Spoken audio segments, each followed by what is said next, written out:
everyone, welcome back to our show, Joy in Health. Let's talk about our health and well-being. I'm your host, Joy Chinwe Agogo. We are here today with our amazing doctors, highly intelligent, kind-hearted, wonderful Dr. Choma Duru. Hello. And Dr. Osula Good. Yes. Oh, thank you so much for your time. I really appreciate it. Honestly, I'm so glad once more to share your knowledge with our amazing people.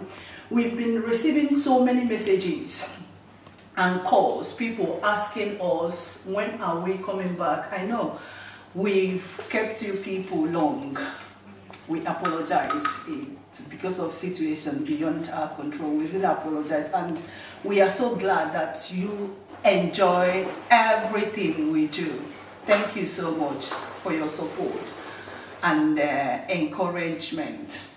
Today we have an amazing topic, a topic that is so dear to me.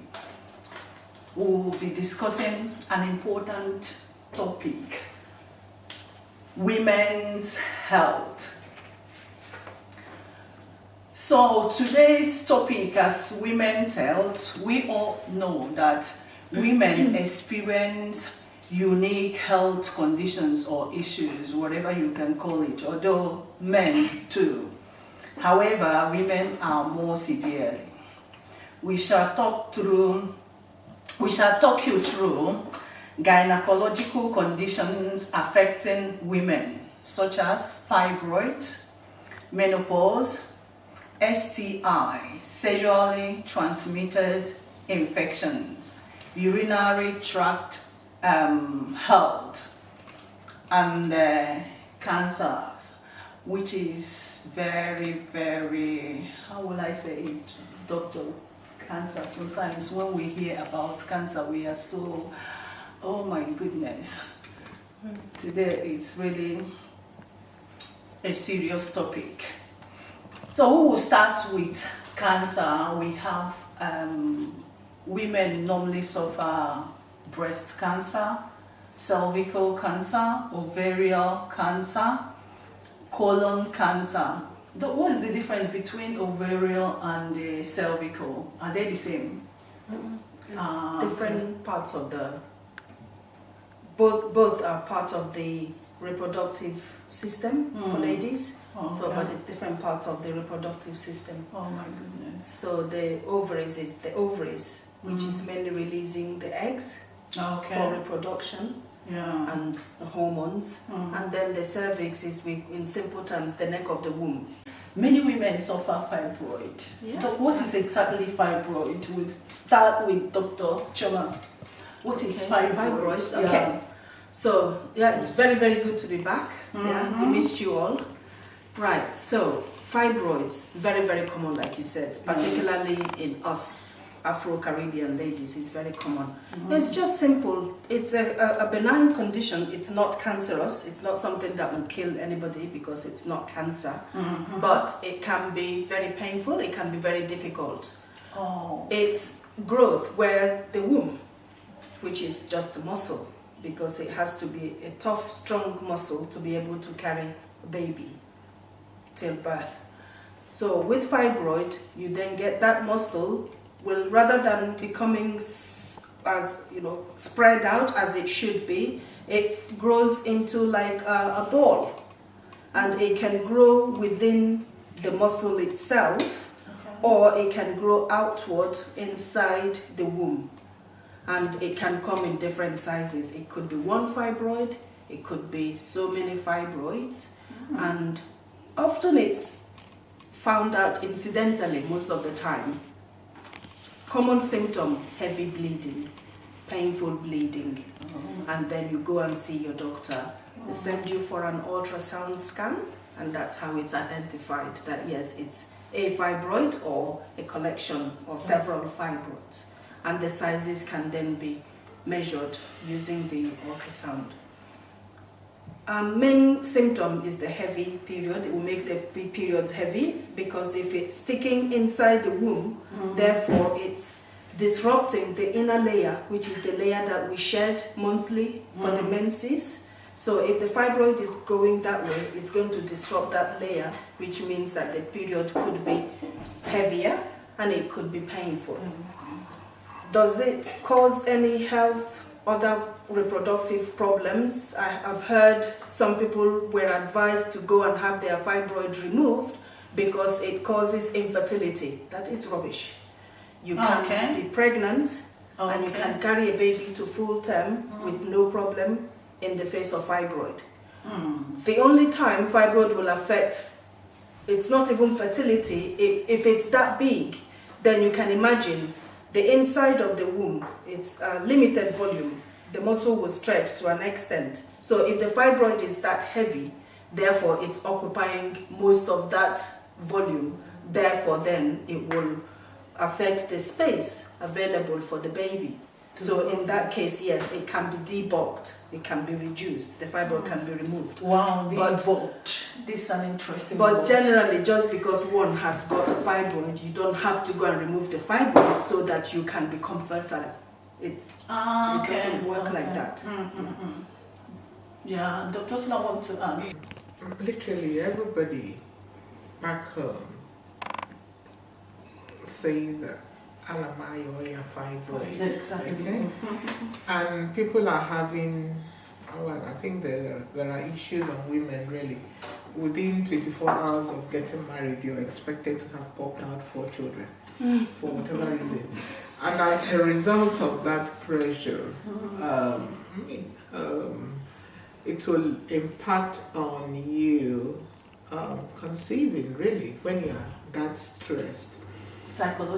Psychologically, all sorts of pressures will be on you. And some of our colleagues are not always honest with ourselves because a diagnosis of fibroid will be made, and it appears back home that the treatment of fibroid is surgery, and most people die in surgery. Exactly. Just like Chioma said, the whole fibroid thing, it can be bloody, even the surgery, and when you have fibroid, you will bleed a lot. And that's just about it. It's just the heavy bleeding, end of. And there are medications you can take to try and control that bleeding rather than just having first shot surgery.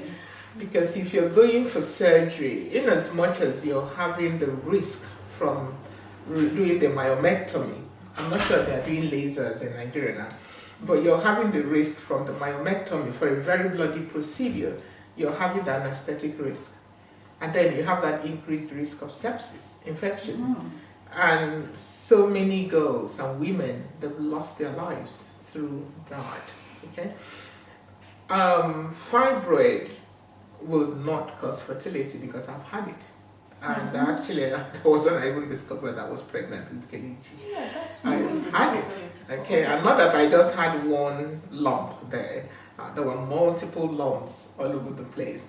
The very worst that can come from it, and Chioma had made reference to that, is it depends on where it's sited. Because if it's within the neck of the womb, then there's no way for the baby to come out. So the only thing will be C-section to get the baby out. But you can easily conceive with fibroid, and I'm a candidate, and I have no qualms in saying it, because I had it that way. And there are other ways of controlling that bleed that you have with fibroid. Yes, you will bleed a lot, both ways, you will bleed a lot. But there are pills that you can take to control that heavy bleeding. Oh my goodness. So if there's nothing else coming out of this, it's for women to appreciate that the answer to fibroid is not operation. It's not. It's not surgery. Plus, on this line of surgery, we mentioned about the complication of bleeding. This womb, that tissue have got to be stable enough to be able to carry a baby. You go in with surgery, complications do happen. You could cut through too deep, and by that cutting, that can destabilize the layers, which then makes you more prone to having more larger scar tissue. And the scar tissue can then affect your ability to carry a child. Then you end up with having you conceive, but then you have miscarriage because the layer has been disrupted because of the scar from fibroid, which you could have left alone. Wow. Could have been left alone. Oh my goodness, knowledge is power. I didn't know this. And I just need to add this as well. Fibroid is not the cause of infertility. That's what It should be properly investigated. Men are just as guilty as the women. So it's not a case of Nawanya dreaming. What's happening from your end? Because most times, quite a number of men have a very low sperm count. Yeah. But because we live in an environment that men come up with this macho thing, they are above an illness, most times it's their fault. So fibroid is not the cause of infertility. Wow. It should be properly investigated by somebody that knows what they are saying, not just taking your money and not giving you the support or help for something that is not your fault. Oh my goodness. So please, if nothing else, fibroid surgery has to be reconsidered. Wow, because normally what we hear is that you are not able to give birth to a baby because you have fibroid, and they try to relate fibroid to fertility, which is, oh my goodness. Which is not right. It's not right at all. Oh, no, this is really a good one to know. And for those who are fibroid, I know the dynamics and finances back home can be quite tricky. And when you bleed a lot, you lose a lot of iron. So there are natural sources of iron that you can help to try and boost up what you would lose during your unso, as you call it, or your menses. Because yes, if you bleed a lot, you will lose a lot of iron. And then tiredness and so things like you have a lot of proper vegetables and water. It's not like the synthetic ones we have here that have spent their whole life in the freezer.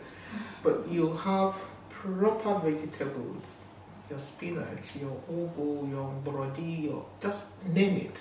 We have it back home. You don't necessarily need to add meat. If you're rich enough, you want to add meat, feel free. Crayfish is there, but more importantly, the vegetables, they have a lot of iron in them. The nuts, anyway, granules, anyway, all sorts of natural food, nuts of all sorts. Those things will help you supplement. I know iron tablets aren't that expensive back home, but our people in more of this culture of that you have to be on something all the time. It's like Enguran has something once, then it solves your problem. It will not solve your problem. If you want to cut corners, then perhaps aim towards having those iron supplements just before your period and support yourself all through, maybe for a week or so after, if you want to cut corners. But the ideal thing is to do it all the time. Iron can also cause constipation, so therefore the vegetables are quite handy. We have a lot of oranges, we have a lot of fresh fruits, we have a lot of natural things that are so rich in minerals that you can actually get around it without taking a lot of pills. Wow.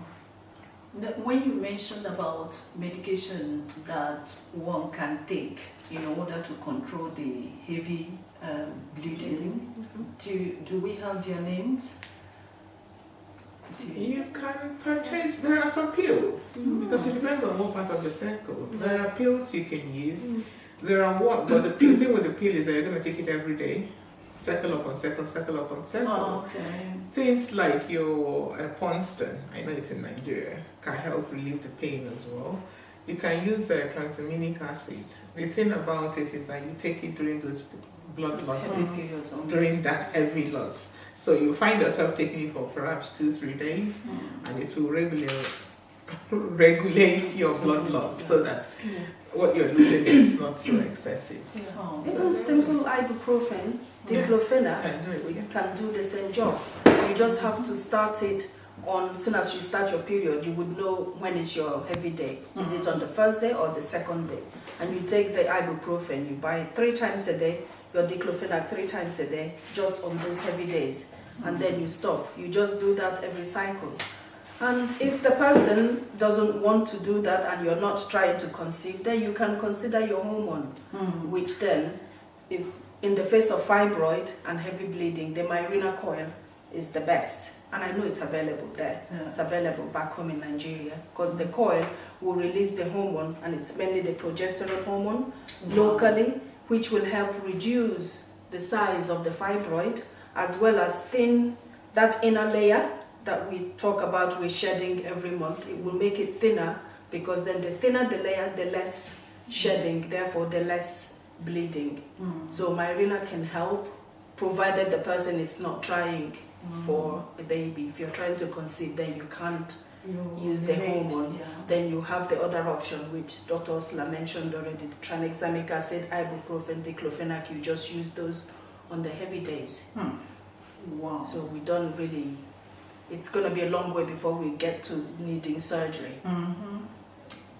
Then when we talk about like how can one realize or know that the fibroid is either growing or shrinking?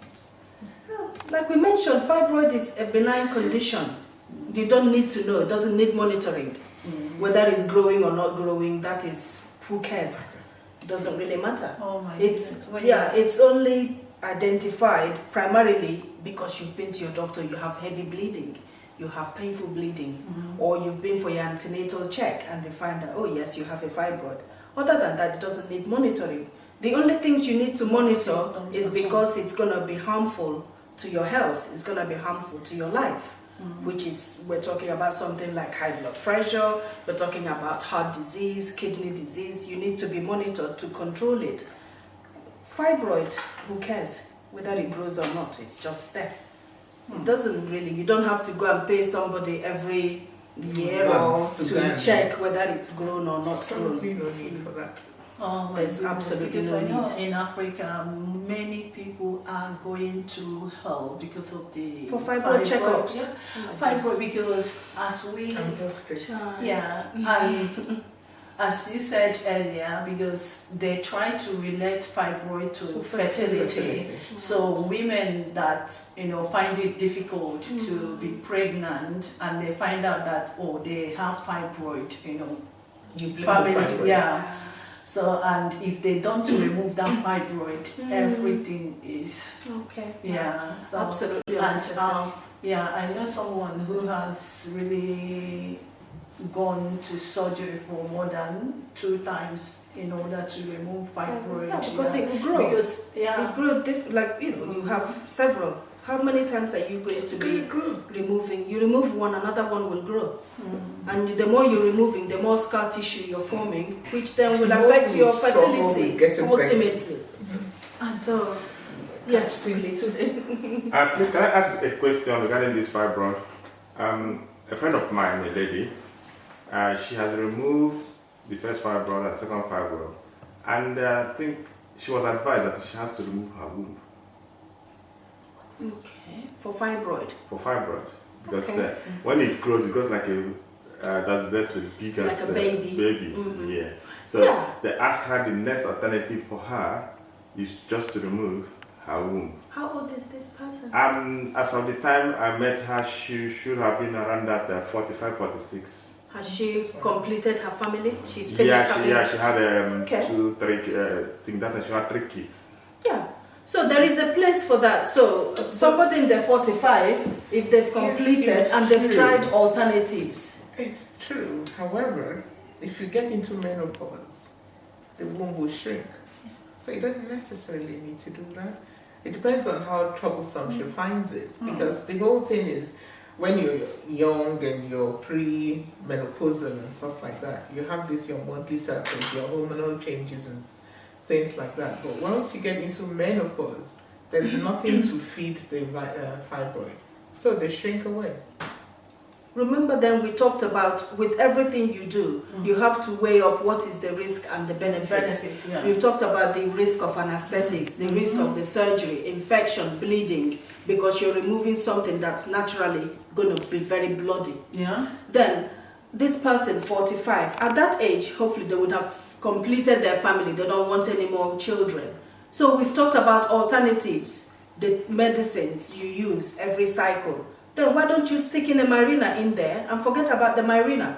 The Mirena will give you contraception, the Mirena Coil. Ah, okay. Yeah, it will give contraception, which as well as will shrink the fibroid, and it's left there until you finish menopause. Oh my goodness. Because from the age of 45, if you insert a Mirena, you insert it, and provided there is no problem, which some people might be saying it's painful, as long as it's not painful, you forget about it until they've completed menopause. You don't have to go and change it every 5 years. So for somebody like that, that would be the first thing I would offer them. Let's try the Mirena Coil. Let's try even the mini pill. You take the mini pill one every day until you've gone through menopause. That will equally do the same, because it will balance the hormone. And like Dr. Osler mentioned, from age 45, we would be rest assured we are perimenopausal. It's only going to be what, maybe another 5 years or 10 years at the most.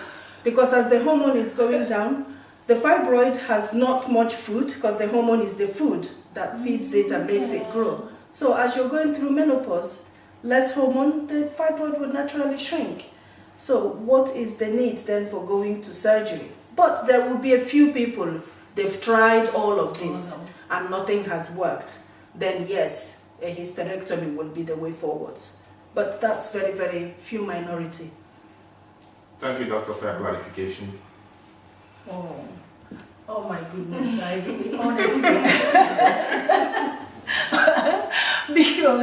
because I know so many people that are really going through hell because of these fibroid, even they have external factors affecting them, that relatives, because they cannot give birth to a child, you have fibroid.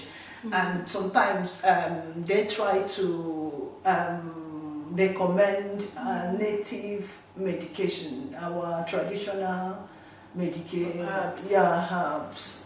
How do we have any, some go through I've our got tradition? experience specifically for managing fibroids using herbal remedies.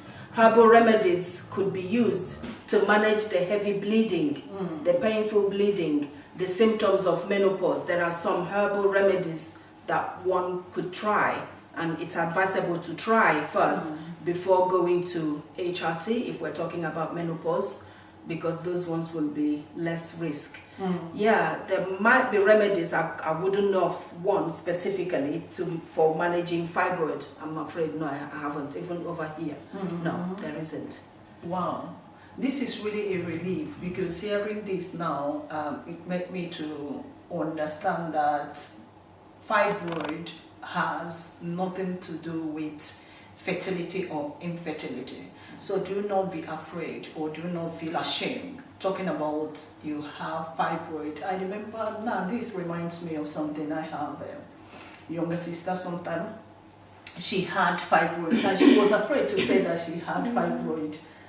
Because of the stigma that's been oh my attached to goodness. it. Everybody believes it's fibroid equals to infertility. Of course, then you want to hide it, isn't it? Why? No, you shouldn't. You shouldn't. And it is bad. You have fibroid and you will not be open to say it. Even I don't know that fibroid has nothing to do with fertility or infertility. If not, thank you so much. It's just that people put it as the sole cause of the infertility. I mean, it might reduce fertility, but it's not the sole cause of infertility. And when one has it, they will try, if they remove it and find out that they have it again, they start panicking. Oh, if I don't remove it, I will not give birth to any child. And that's where the monitoring comes. Okay. It becomes a vicious circle. Oh, this is amazing, amazing. I'm so glad to,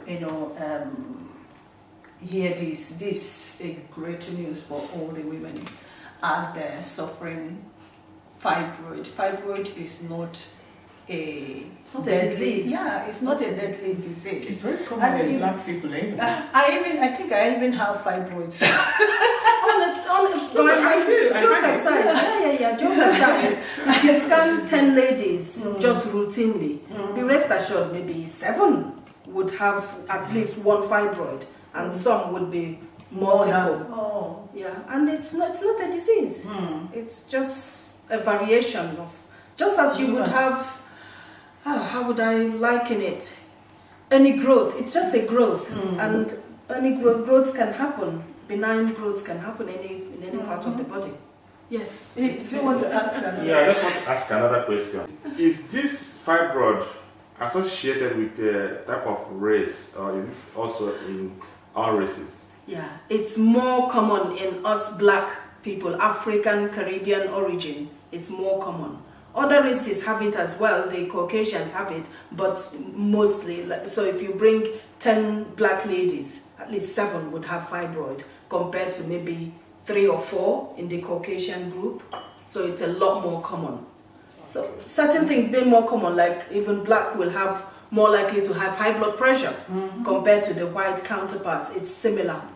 Okay, good. I'm asking because in those, I had a family that adopted an Indian lady, and at later age in her marriage, she had this issue, and the white people were just like, how far? How come from? Yeah, because Indian, they've got melanin. They have melanin. So yeah.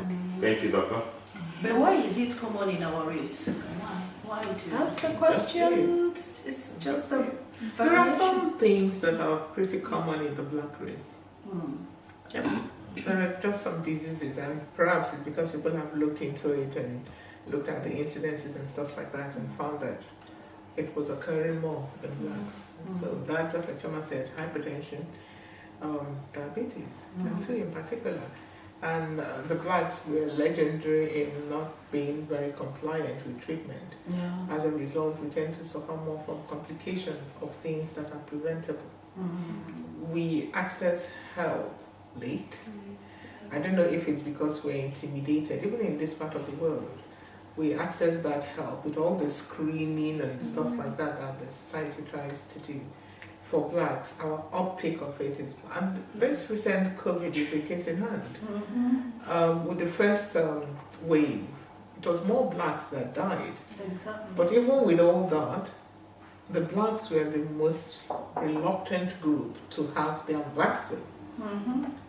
No, you're absolutely. I don't know whether it's because of the stigma associated with all these kind of illnesses. I don't know, because sometimes when they hear about it, or if you say it like we said now, fibroid, you don't say it anyhow. If you say fibroid in front of an aged woman, they've started looking at you as, because we always think about women that is giving birth to children. So all these things, they feel that it associates or relates to. So we try to hide ourselves from. It is health promotion is in dire need back home. Okay. And the masses need to be enlightened, educated. There's a lot of ignorance, even amongst people, and medical ignorance, I mean.